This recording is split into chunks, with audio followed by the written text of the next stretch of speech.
and welcome to the Antique Roadshow. What's that? It's not the Antique Roadshow. I was told it was the Antique Roadshow. I have so many gigs these days, I just don't know which one it is. So it's the workout. All right, well, I guess we'll do the workout then. All right, everybody, we have 3 things to work on. We're gonna be doing those 3 things for a 15-minute time. We're going to get as much as we can done in that 15 minutes. Take a short break. We'll come back, we'll do another grouping of 3 for another 15 minutes. And at the end, we'll conclude with today's finisher. All right, so first 3 things. We're gonna talk about crawling. We're going to be talking about a side plank, and then we're also finishing the first 3 out with a glute bridge. So let's talk about the crawling. Now, if you don't like to crawl in class, if they hurt your knees or your joints at all, then you can always do a bear position plank instead of these here. But if you can crawl, we're going to be doing that today. So with the crawling, you can do it 2 types of ways. We can stay on your knees, or we can go onto your toes. It doesn't matter to me, whichever one feels best for you at the given time. But how we're going to crawl is, if you don't have a lot of space, we're just going to be taking it a few steps in the front and a few steps to behind you to the back. So let's practice here. We're going to push away from the floor to start things out with, keeping your back nice and straight. We don't want to round or extend, so none of this going on, right? So just find some good tension in your abs. Make sure we're getting a little bit of lat tension here as well. We're going to then think of it as we tied a string from your right wrist to your left knee, and then from your left wrist to your right knee, right? So they're connected. So we're going to pick up one side. When I mean side is right hand, left knee right now. Picking up, dropping at the same time, and then again, vice versa on the other side. So we're going to take a few steps to the front, and then we'll just work it on back, okay? So we're trying to stay as streamlined as possible. We don't want to be wagging our tails back and forth. The less movement, the better. So again, pushing harder through the side that we're not lifting to lift the other side up. If you want to make these a little more challenging, going up onto your toes, we'll do that. So we'll be up here, okay? Same deal, few steps, and then we'll take it back. If for some reason, or I guess if any reason, your wrists do not feel good crawling forwards, we can always just work it back, and that way, pushing this way feels better on your wrist than going this way, okay? We're gonna go 10 to 15 steps each side, so think 1, 2, 2, 3, up to 10 or 15. I know it's a lot, but you guys earned it, right? As Michelle would say, earn your rest. So we're going to go from there right into a side plank. So in case you didn't have enough abs yet, this will do it. So we're going to go right into a side plank here. Now, beginning side planks are going to be on your knees, right? So tucking your knees and getting them both stay on the floor. We're going to then post up onto our side. So when we're doing this, we want to make sure we have some lat tension here and the oblique. So this part of your body, but on the underside, right? So what I mean by that is, when you're getting set up for this, make sure that we are drawing the elbow down, finding that lat. From there, lifting the hips up off the floor, like so, holding, breathing. If at all you're getting shoulder at all in this one, if you're not probably getting enough lat tension here, something's not going on right underneath here. So if you do get this elbow joint to be working, don't worry about it. We will just switch this out for a normal plank today. I know you're doing crawls and a plank, but we'll have to do that. Sacrifices must be made to save our joints. So just be sure that we're not getting this shoulder to be working too hard, okay? Make sure you're hitting both sides on that. Make that a little more challenging. Keeping the bottom knee bent, top leg will go straight, and we'll post up this way. I'm gonna try to keep everything in a straight line as much as I possibly can. So this knee and this knee are gonna stay in a straight line. We don't wanna be back farther or go forward this way. To make that extra challenging, both feet can extend, and then we can always take one foot up into the air. Holding, hanging out there. Again, nice and hard, difficult for that one. All of those are going to be about 30 to 45 seconds on each side, so make sure you're hitting both sides, not just the one. Breathing through those, I suggest always starting a timer on your phone, or if you have a stopwatch. That way you don't have to worry about counting your breaths. It can get kind of distracting trying to count how long you're breathing. So if you can, think 3 seconds in through your nose, 6 seconds out through your mouth. Something along those lines would be great. Last thing we're going to be doing here today is going to be a bridge. So I have a box here with me today. You can use the box if you have one, a table, anything that's kind of low to the ground that you would normally use here. So something that's like 12 to 18 inches high. From here, we're going to start with a feet elevated bridge. So again, we're setting up how we normally put in class, which is going to be knees at about a 90-degree angle. Think this is the bottom of your squat. If you were to lean me up onto my feet, this is kind of like my bottom position of my squat, right? So if not here, then you're going to do something a little bit wrong. So we don't want to be too far away like this. This is going to get a lot of hamstring, not a whole lot of glute. So we're going to be scooching forward, hopefully finding more glute that way. So again, we're pushing down to the object. We're not pushing away. If you push away, the object will probably move on you. So make sure you're pushing down into the floor, lifting your hips up into the air, finding, squeezing your butt. If you need help with that, make sure that you are finding your butt first down here. So we should be trying to squeeze and get tension here first. Tuck your hips to you. So if you had a tail, put it between your legs. Lift the hips up into the air. Find, squeeze your butt hopefully to the top. And then slowly working it back down, trying to keep that tension on the way back down as well. Think 12 to 15 reps on these here. From there, we're switching over onto our back. We're then going to work on same kind of deal here. Now we're going back elevated. So I want my bottom of my shoulder blades to be on the edge of the object I'm using for these. From here, we're hinging at the hips. Doing the same thing we did on the earlier version, so pushing into the floor, right, not away from the floor, pushing down, lifting the hips up into the air, finding, squeezing your butt, slowly working it back down to the floor. If your butt doesn't hit the floor, that's fine, doesn't have to. Driving back up, and again, right back down.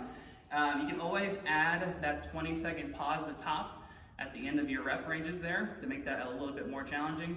Banding them up around your knees, adding weight and load, also make them more challenging as well. The tempo for these can make it a little more challenging too. So if you're taking your time with these, maybe like a 2-second hold at the top of every rep, 1 second, there you go, like 2, 2, 2, so 2 seconds down, 2-second hold at the top, and then 2 seconds up. So that way, it's a little bit slower, more time under tension.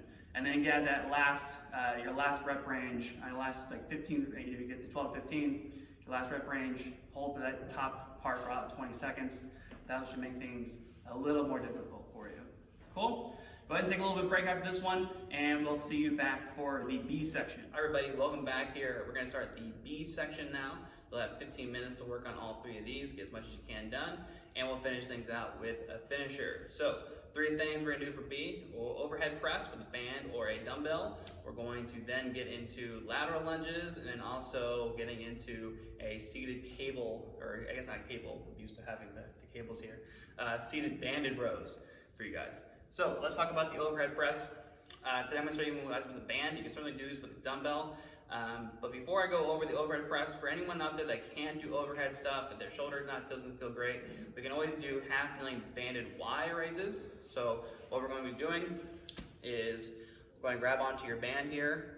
One hand's going to be over, one hand's going to be under. Depending on what knee is up or down is going to be the one that you choose. So if my right knee is down, then my right hand's going to go over top and grab onto the band this way. My left knee is up, left palm up. Okay, so that's a good way to remember. From there, thumb should be pointing same direction. We're going to extend the band, I guess pull the band apart, and then coming right back in. If the angle you choose isn't awesome on your shoulder, you can always soften it up by going a little wider. You don't necessarily have to go straight up. This is kind of teaching you, or I guess allowing your body to still work your shoulder without having to go all the way up. So we should be getting shoulder here with the palm that is up, shoulder should be working, and the palm that's down, lat. All right, so when you switch, it'll be the same thing, just going this side now. Okay, for everyone who can't overhead press, we're going to be using the band or a dumbbell. So whatever knee is down, that is the D side the band is going to go on. So we're going to throw the band under the knee. From there, going to wrap my thumb around the band. Going to load, so we're going to find a little bit of tension in your lat here. Elbow positioning should be a little bit kind of at an angle, so I don't want it to be completely flat or directly in front of me, so somewhere kind of in the middle of those 2 things. Pressing the band up overhead. Your bicep should be kind of in line with your ear here. Slowly working the band down, finding that tension in the lat like I said before, and then again, right back up. Just make sure we're not extending the rib cage here, keeping everything flat, locking in the down-legged glute, okay? Make sure that's nice and solid there. Again, making sure not through here, breathing into your belly, tension through here. Same way with the dumbbell. You're gonna take it overhead, no difference there, just holding a weight instead of a band, okay? From there, let's talk about the seated cable row. Rep ranges on those, rather guys, I forgot to mention rep ranges on the overhead press. We're gonna go 8 to 10 a side, so make sure you're hitting both sides, switching knees in between, okay? So, seated cable rows.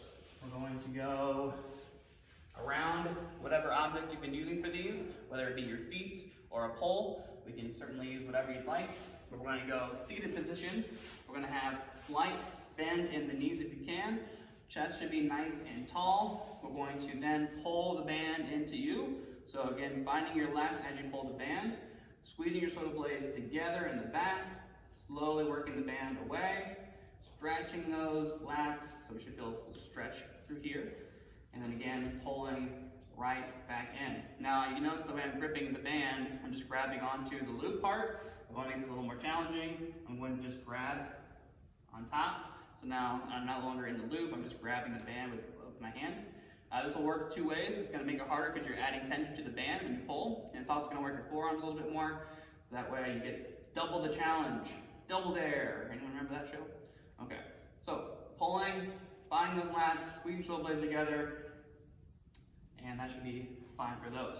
Okay, you can always do those single arms if you don't have anything to wrap your hand around, but if you don't have anything to pull, you can always, like I said, use your feet. That works just fine as well. Okay, so we can still work the lats just the same way there. So let's go 12 to 15 reps on those for me, please. And then our last thing we're going to be doing is a lateral lunge. So we're going to be standing up for this one. I'm going to go ahead and, wherever you've been doing this before, whether it be on a door frame or be like you've been pulling your house, you can certainly use that for a little bit of support. I'm going to use the rig here for me today, but door frames, anything that's not going to move on you, can definitely work for your support on this one. We're going to, again, take that wide stance base. Again, if you're going too wide, you can already feel a stretch on the inside of your leg. Bring it in a little bit, but we do want a little wider than normal. We're going to, remember, bend the knees a little bit here, sit the hips back, and then we're going to lean into one side as I sit myself into my lunge. Should be feeling some load in the hamstring and glute over here. Maybe a little stretch on the knee that's extended. Pushing through the heel, standing yourself back up, finding that glute, and again, going right back down.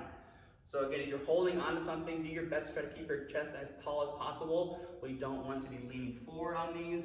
Try your best, use that support, keep yourself up nice and tall. If you're going without any support, you will have a slight bend forward in your body, which is fine.